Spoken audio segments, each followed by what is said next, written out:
Desarrollo del sistema urogenital. El sistema urogenital se desarrolla a partir del mesodermo intermedio del embrión. El principal encargado de la formación de los riñones, genitales internos y sus conductos es el mesénquimo. Aparece la cresta urogenital a cada lado de la aorta dorsal.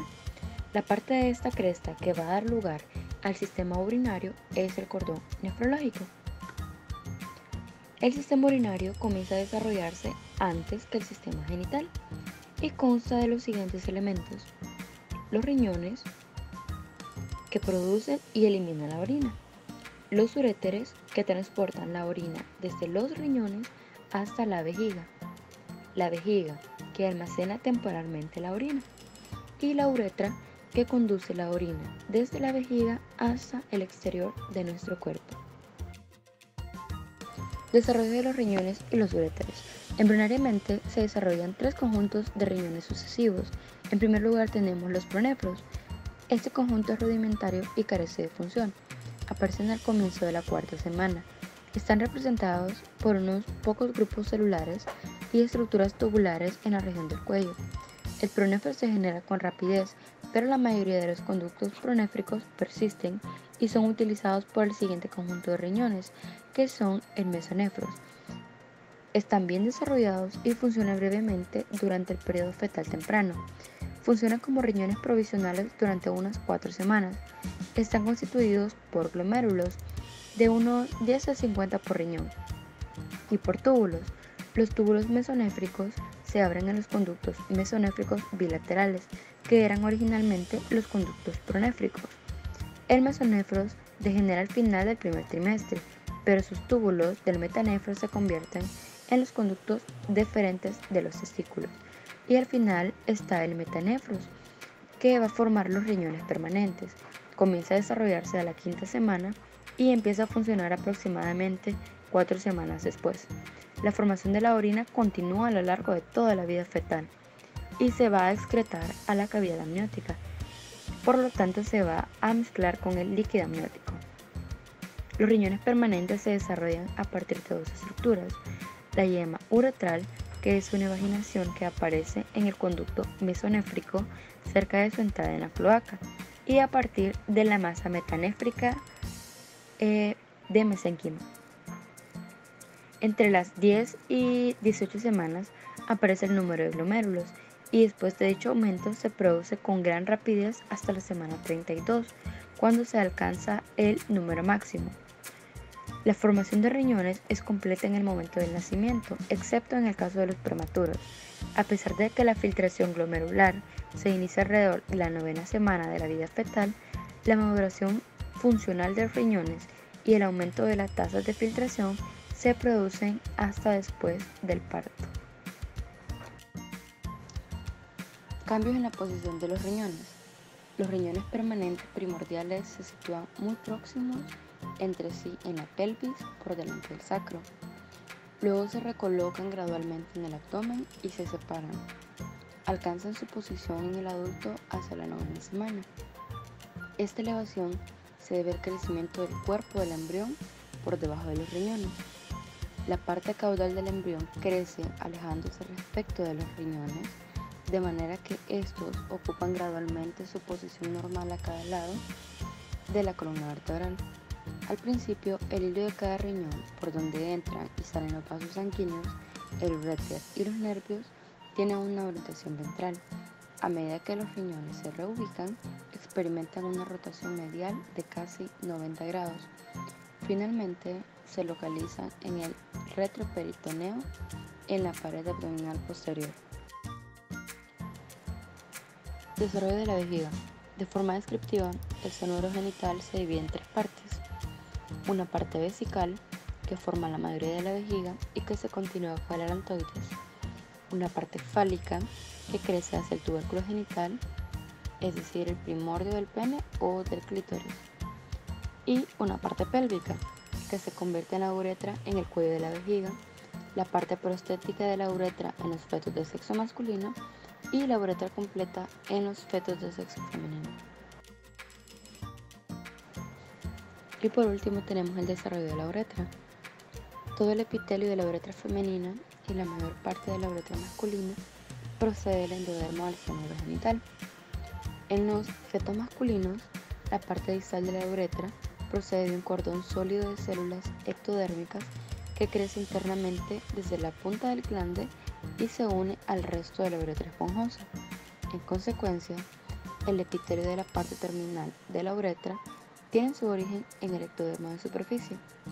El tejido conjuntivo y el músculo liso de la uretra proceden del mesénquima esplácnico de origen mesodérmico en los fetos de ambos sexos.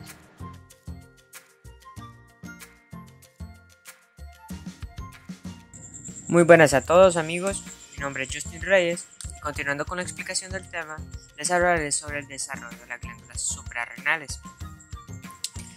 En el feto, la importancia que estas tienen es que son el principal regulador esteroideo que controla tanto el crecimiento, la maduración de órganos y el parto. Hablando meramente del desarrollo embrionario, encontramos que sus dos componentes principales, o sea, la corteza y la médula, tienen un origen dual. Y es que la corteza se desarrolla a partir del mesodermo y la médula a partir de las células de la cresta neural.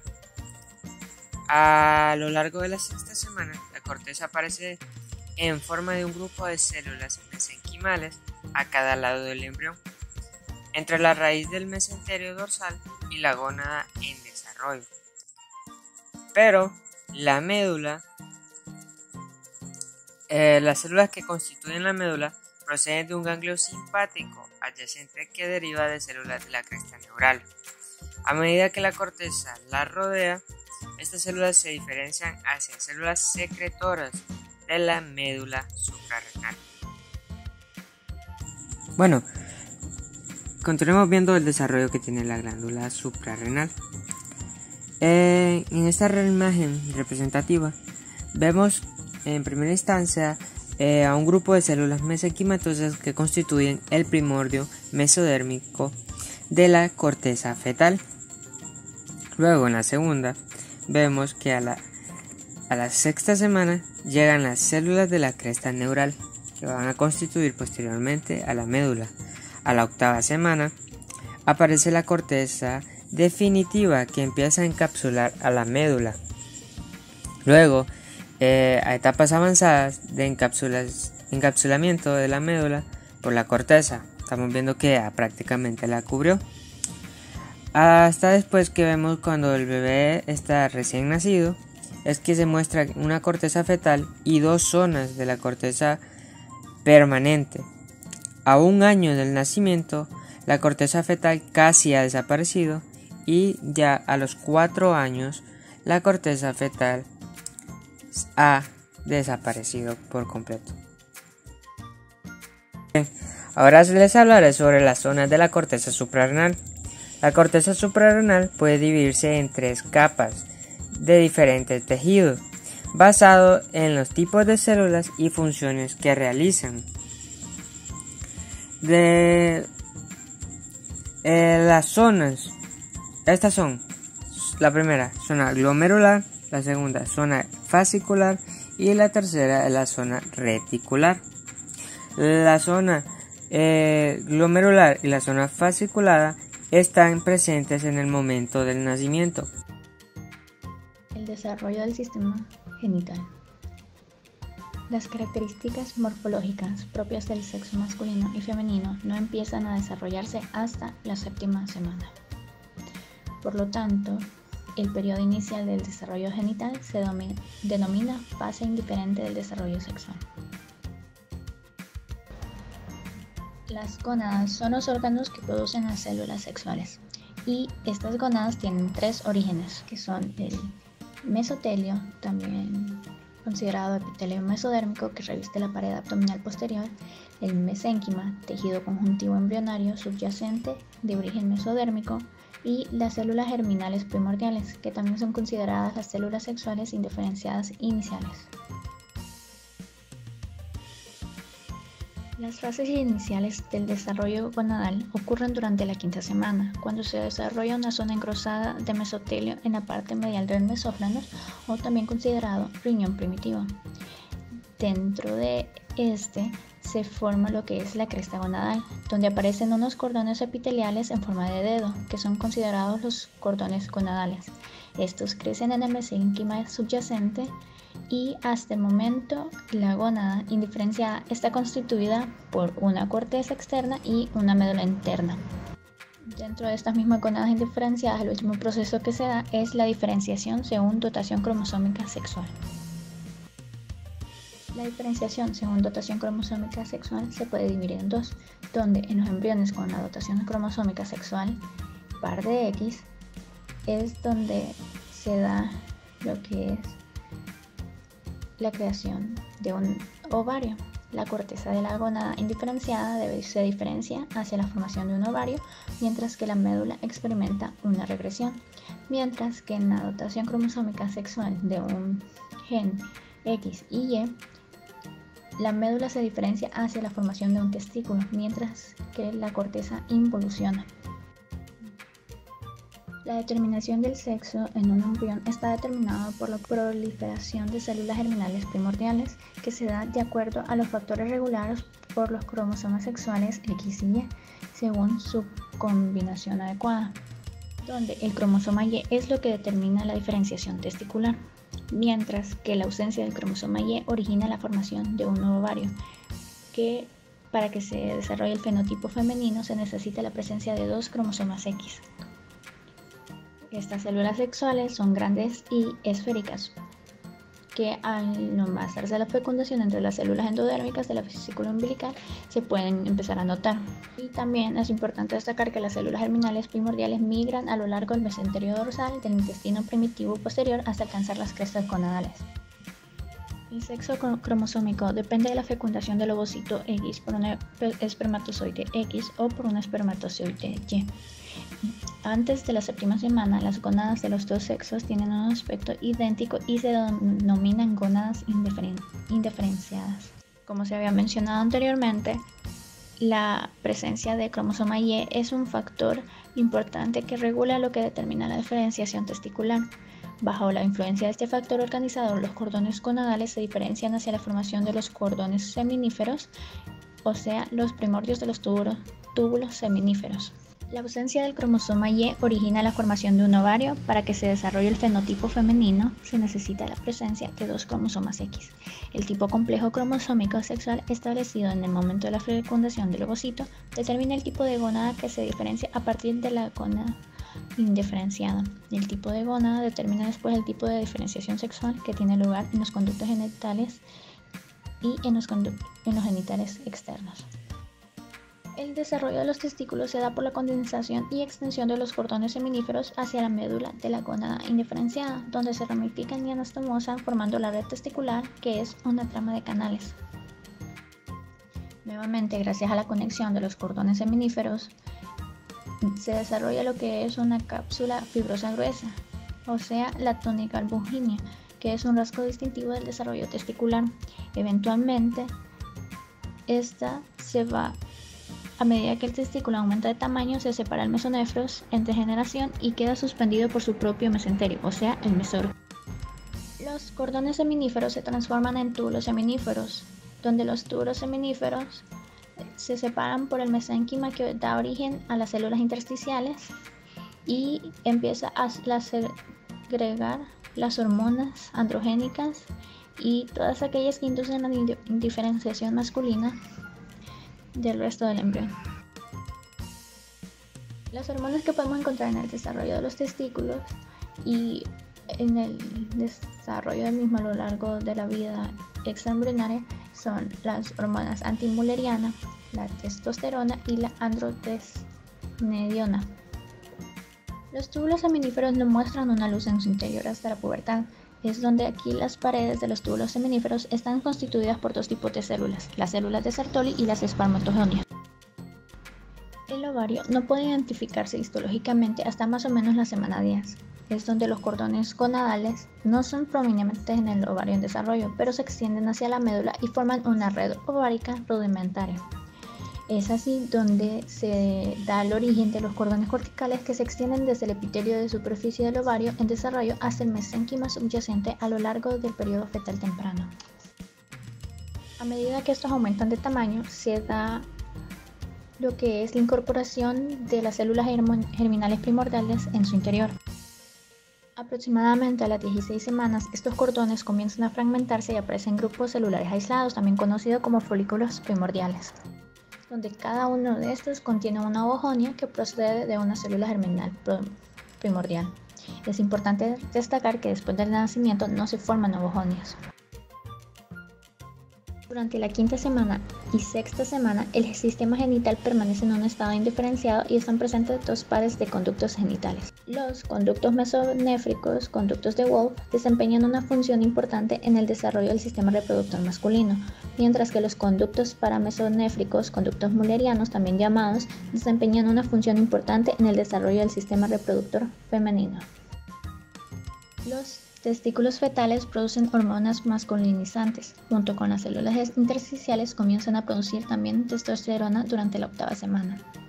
La testosterona estimula los conductos mesonéfricos para la formación de los conductos genitales masculinos. Dentro del tracto genital masculino podemos encontrar las glándulas bulbouretrales, podemos encontrar el conducto del epidídimo, la glándula de la próstata, glándulas seminales y el conducto deferente. Los conductos mesonéfricos de los embriones femeninos experimentan una regresión debido a la ausencia de testosterona y solamente quedan unos pocos restos carentes de función. Los estrógenos producidos por los ovarios maternos y por la placenta estimulan el desarrollo de las trompas uterinas, el útero y la parte superior de la vagina. Los conductos paramesonéfricos forman la mayor parte del tracto femenino. Dentro del tracto genital femenino podemos encontrar lo que son las trompas uterinas, el útero, las glándulas parauretrales, la vagina, las glándulas vestibulares mayores, primordio útero vaginal y las glándulas uretrales. Ahora tenemos lo que es el desarrollo de la vagina. Como se muestra en la imagen, la vagina está compuesta de diferentes epitelios y tejidos conectivos especializados. La pared fibromuscular de la vagina se desarrolla a partir del mesénquima adyacente. Aquí podemos volver a ver nuevamente una serie de pasos, pero esta vez del desarrollo de la vagina. El contacto del primordio útero-vaginal con el seno urogenital da lugar a que se forme el tubérculo sinusal. Este mismo induce la formación de evaginaciones endodérmicas bilaterales que da origen a los bulbos senovaginales. Los bulbos senovaginales forman una placa vaginal que está compuesto por epitelio vaginal que procede de las células periféricas de la placa vaginal. Hasta etapas avanzadas de la vida fetal, la luz de la vagina está separada de la cavidad del seno urogenital por una membrana, el himen. Esta membrana está formada por la invaginación de la pared posterior del seno urogenital, resultante de la expansión del extremo caudal de la vagina.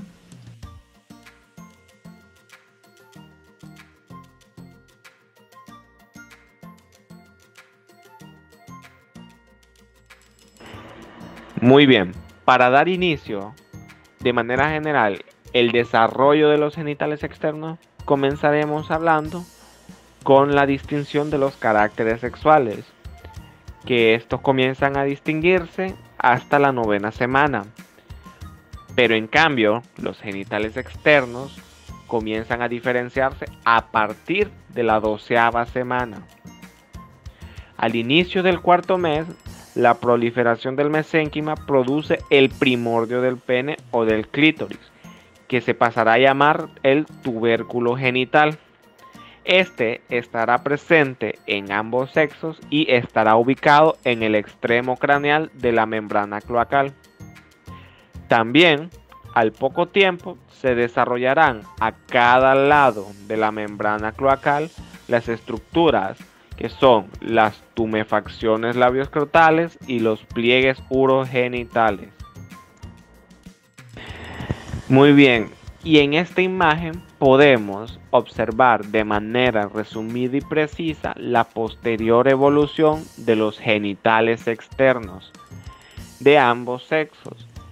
Por ejemplo, podemos encontrar en los genitales externos estructuras muy prominentes en el sexo masculino, tales como lo son el escroto y el glande del pene, mientras que los genitales externos femeninos comienzan a identificarse las estructuras tales como el clítoris, el orificio vaginal y los labios mayores y menores.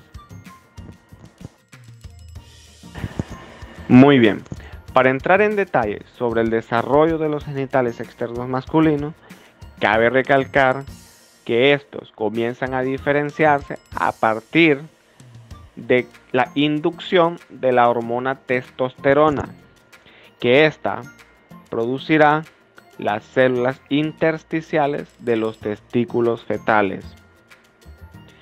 A medida que el falo gana tamaño y longitud para formar el posterior pene, los pliegues uretrales constituyen las paredes laterales del surco uretral en la superficie anterior del pene.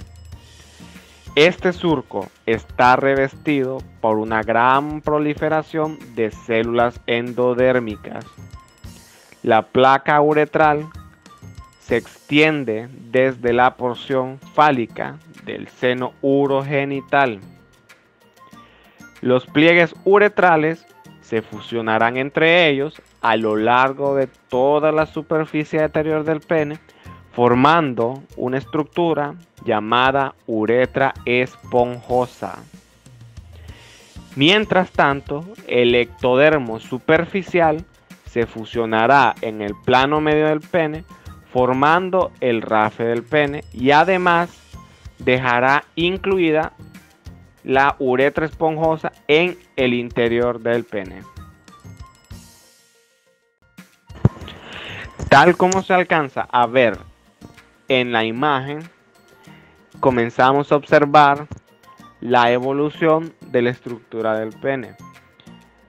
En la imagen de la izquierda podemos observar cómo el tubérculo genital va ganando tamaño y además va adquiriendo una mayor longitud, adquiriendo el nuevo nombre de falo.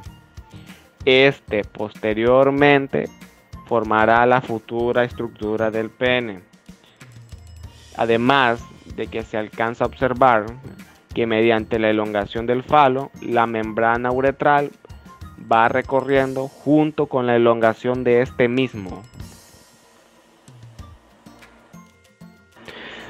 Luego, encontramos que en el extremo del glande del pene, una invaginación del ectodermo formará una estructura. Formará al cordón ectodérmico celular que crecerá hacia la raíz del pene hasta alcanzar la uretra esponjosa. A medida que este cordón se canaliza, su luz se une a la uretra esponjosa formada anteriormente y de esta manera se completa la parte terminal de la uretra y el orificio uretral externo se desplaza hasta el extremo del glande del pene. Cabe mencionar que los genes que están involucrados en el desarrollo del pene son los genes HOX, el FGF y el SHH.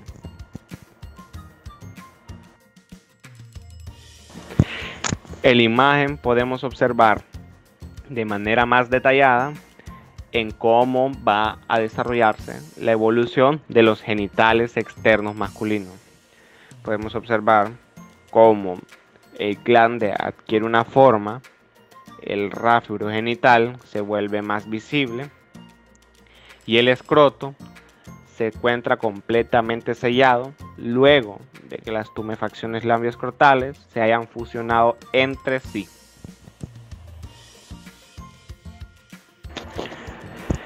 Cabe recalcar que durante la 12ª semana aparecerá una invaginación circular en el ectodermo de la periferia del glande del pene que progresivamente se desestructurará y dará forma al prepucio, que es un pliegue de piel que tendrá una función meramente de cobertura. Los cuerpos cavernosos y el cuerpo esponjoso del pene se desarrollarán a partir del mesénquima adyacente en el falo. Las tumefacciones labioscrotales se aproximarán entre sí y se fusionarán formando el escroto, tal y como mencionamos en la imagen anterior. La línea de fusión de estos pliegues es claramente visible en forma del rafe escrotal.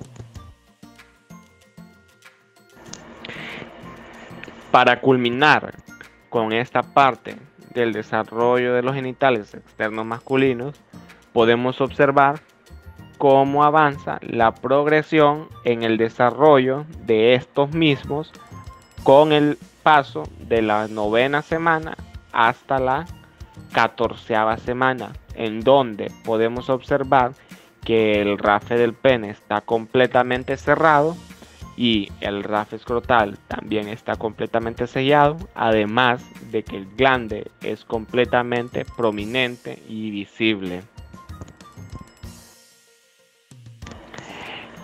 Ahora, entrando más en detalle en el desarrollo de los genitales externos femeninos. En el caso masculino, ya vimos que anteriormente el falo primordial dará origen al pene. En cambio, en el femenino, esta estructura dará la formación progresiva del clítoris. En el caso del feto femenino también, los pliegues uretrales no se fusionarán, en diferencia del masculino, a excepción de su parte posterior, en la cual se unen y se fusionan para dar la formación de la estructura llamada frenillo de los labios menores. En esta imagen podemos observar aún en fase indiferencial los genitales externos femeninos. Obviamente, aquí habrá una ligera diferencia en la formación y extensión del falo, en el cual ésta no adquirirá una longitud y un tamaño grandes, sino que será mucho más pequeño. Además de que, como mencionamos anteriormente, los pliegues genitales no se fusionarán a excepción en la estructura posterior llamada frenillo de los labios menores. Las partes no fusionadas de los pliegues urogenitales darán forma a los labios menores. Los pliegues labioscrotales se fusionarán en la parte posterior y darán la forma a la comisura labial posterior. En cambio, en la parte anterior, estas darán forma a las estructuras tales como la comisura labial anterior y el monte del pubis. Por último, los pliegues labioscrotales en su mayoría no se fusionan. En esta imagen podemos observar de manera más clara la formación final de los genitales externos femeninos. Podemos observar que los pliegues de los labios escrotales darán inicio a la formación de los labios mayores. En cambio, en su parte posterior se encontrará la comisura posterior, en donde se formará el rafe anogenital, como observamos en la imagen derecha. Mientras que en su parte anterior, los pliegues labioscrotales formarán el monte del pubis. Luego tenemos el pliegue uretral, que este dará la formación a los labios menores. Luego podemos encontrar que en su parte interior, en el orificio de la vagina, podemos encontrar una estructura llamada himen. Y Anteriormente podemos encontrar el orificio de la uretra, dando por finalizada la formación de los genitales externos femeninos.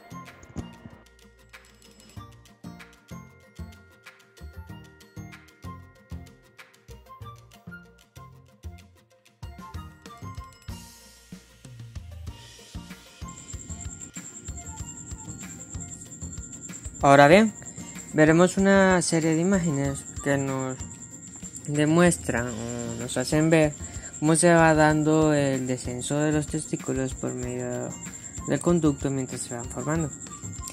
En esta primera imagen tenemos una sección sagital de un embrión de 7 semanas en la que se muestra el testículo antes de su descenso, desde la pared abdominal dorsal. Aquí vemos el testículo ubicado en esa porción. Y en la siguiente imagen vemos una sección similar de fetos de aproximadamente 28 semanas, donde se ilustra el proceso vaginal y el comienzo del descenso del testículo a través del conducto inguinal. Se puede observar que el proceso vaginal arrastra por delante de sí las capas faciales de la pared abdominal. Bueno, en la imagen D tenemos una sección frontal de un feto de aproximadamente 3 días más, en la que se ilustra el descenso del testículo por detrás del proceso vaginal. El proceso vaginal se ha seccionado en la parte izquierda para que podamos ver y se pueda demostrar el testículo y el conducto deferente. En las últimas imágenes, la que corresponde a la E, podemos ver una sección sagital de un recién nacido de sexo masculino con demostración del proceso vaginal que comunica con la cavidad peritoneal a través de un tallo estrecho. Vamos a ver el tallo del proceso vaginal bien definido, el testículo en la parte inferior, y en la imagen F, una última, vemos una sección similar en un lactante de sexo masculino de 1 mes de edad, tras la obliteración del tallo del proceso vaginal. Se puede observar que las capas faciales extendidas de la pared abdominal cubren ahora el cordón espermático. Aquí podemos ver el cordón espermático, también podemos ver el testículo ya prácticamente en su posición.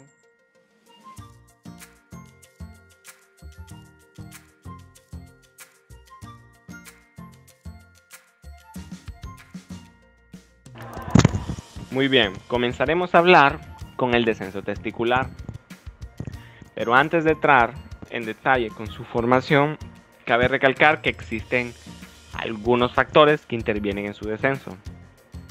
Algunos de estos suelen ser tales como el aumento de tamaño de los testículos y la atrofia de los mesonefros, que permitirá el posterior movimiento en dirección caudal de los testículos a lo largo de toda la pared abdominal posterior.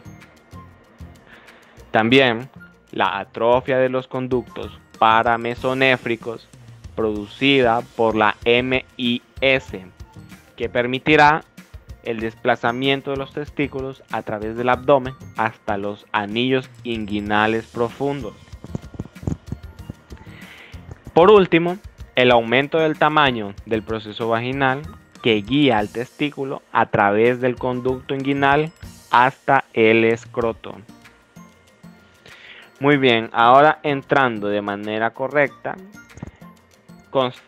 consta que los testículos ya han descendido al retroperitoneo alrededor de la semana 26, provenientes desde la región lumbar superior hasta la pared abdominal posterior y también hasta los anillos inguinales profundos.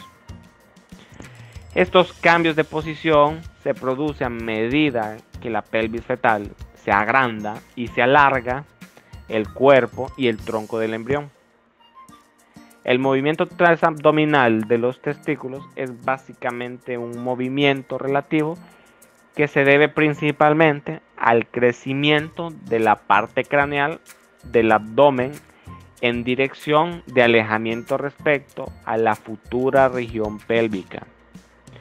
Por lo tanto, el descenso testicular se encuentra regulado por los andrógenos que son producidos por los testículos fetales.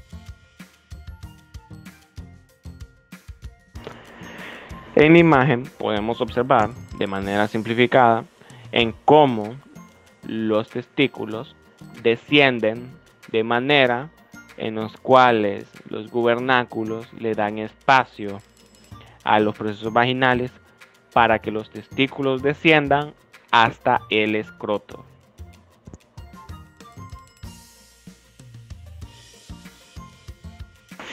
El gubernáculo, como dije anteriormente, forma un conducto a través de la pared abdominal anterior para dar paso a los procesos vaginales durante la formación de los conductos inguinales.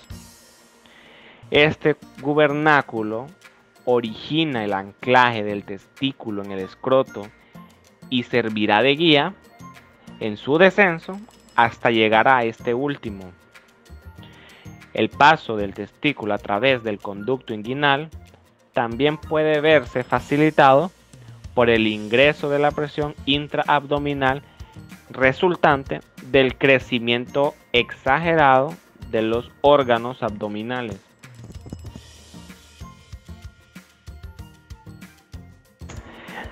En la imagen podemos observar el camino posterior que debe de recorrer el testículo por medio del gubernáculo, en donde éste culminará en el escroto, como habíamos mencionado.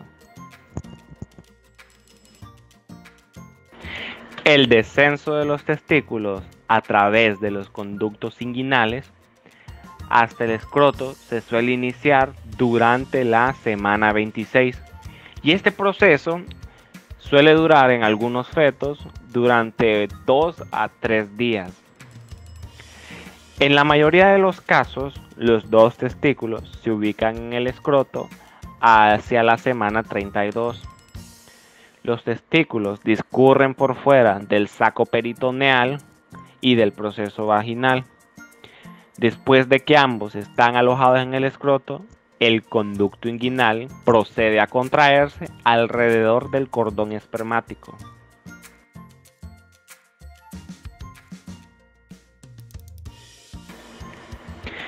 En la imagen podemos observar las diferentes posiciones que puede adquirir un testículo en su descenso hasta el escroto. En esta imagen se puede observar el descenso de los testículos.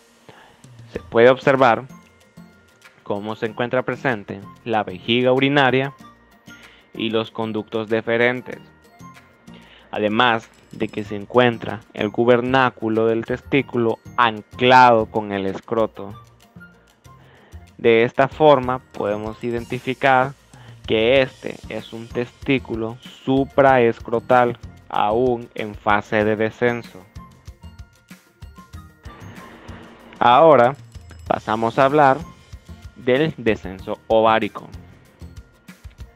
Los ovarios también descienden desde la región lumbar de la pared abdominal posterior y son reubicados a la pared lateral de la pelvis. Más sin embargo, estos no suelen pasar de la pelvis ni se introducen en los conductos inguinales. Por lo tanto, el gubernáculo está unido al útero cerca de la zona de unión de la trompa uterina.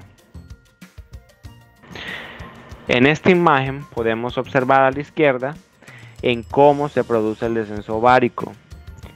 Estos se unen mediante el gubernáculo al útero y se anclan para encontrarse en una posición muy cercana a las trompas de falopio. Podemos encontrar una serie de ligamentos, tales como el ligamento redondo del útero, que éste se conecta directamente con los labios mayores,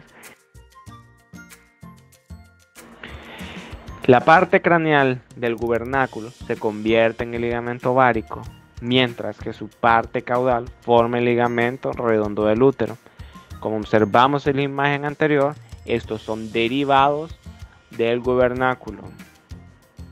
Los ligamentos redondos pasan a través de los conductos inguinales y terminan en los labios mayores. El proceso vaginal, que es relativamente pequeño en el feto femenino, suele obliterarse y desaparecer con mucha antelación antes del alumbramiento. Pero si la persistencia del proceso vaginal en el feto femenino procede, se le denominará proceso vaginal del peritoneo o canal de Nuc. En esta imagen podemos observar de manera más clara la ubicación de los derivados del gubernáculo, su parte más caudal, en el que podemos observar el ligamento redondo del útero que conectará al útero con los labios mayores, y el ligamento útero-ovárico que conectará directamente y anclará a los ovarios con el útero.